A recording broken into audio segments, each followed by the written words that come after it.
একদম খোপ করে মাঝখানে আটকে গেছে হচ্ছে বাংলাদেশ বলে একটি জায়গা।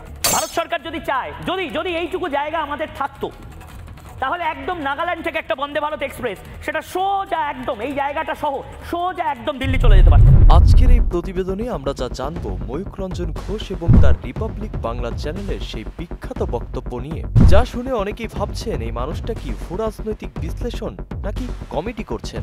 কিন্তু ভারত যদি একটু একটু করে নিজের জানলা দরজাগুলো বন্ধ করে দেয় বাংলাদেশের জন্য, বাংলাদেশের কি অবস্থা হবে সেটা পাকিস্তানকে গিয়ে বাংলাদেশের জিজ্ঞেস করা উচিত। যে মালটা বলছে সে সাংবাদিক নয়, সে একটা জানোয়ার। ময়ূক রঞ্জন ঘোষ বিজেপির দালাল এবং উগ্র সাম্প্রদায়িক একজন ব্যক্তি। ময়ূক রঞ্জনের ভিডিও দেখার পর দর্শক মনে যে প্রশ্নটি আসে তা হলো, তিনি কোনো ভূরাজনৈতিক বিশ্লেষক নন, বরং ভূ ফ্যান্টাসি কাহিনীকার।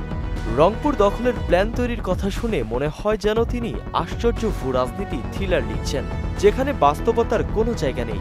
লরি করে বাংলাদেশ থেকে বিভিন্ন জিনিসপত্র আসতো, সে সমস্ত জিনিস এখন বন্ধ হয়ে গেল। রেডিমেড জামা কাপড়, যেটার উপর বাংলাদেশের অর্ধেক অর্থনীতি নির্ভর করছে। রিপাবলিক বাংলা চ্যানেলটি যেন মিথ্যার মালা গাঁথার একটি ফ্যাক্টরি, যেখানে ফেক নিউজ তৈরি হয় একটার পর একটা।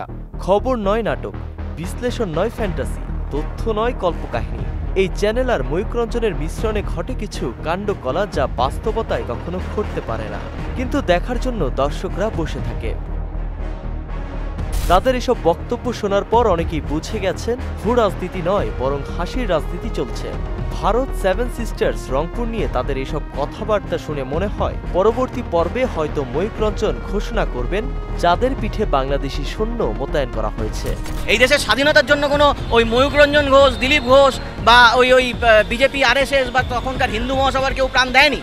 সবশেষ আমাদের মনে রাখা উচিত, রিপাবলিক বাংলা ও ময়ূক রঞ্জনের নাটকীয়তা দেখতে ভালো, কিন্তু তথ্য পেতে চাইলে বিশ্বস্ত ও নিরপেক্ষ সূত্রের দিকে তাকানোই বুদ্ধিমানের কাজ। বিজেপির কাছ থেকে যে কাটমানিটা পাচ্ছে সেই কাটমানির দায়বদ্ধতা রয়েছে ওর। নাসিমুল বারী, সৌরভ, মোহনা ডিজিটাল।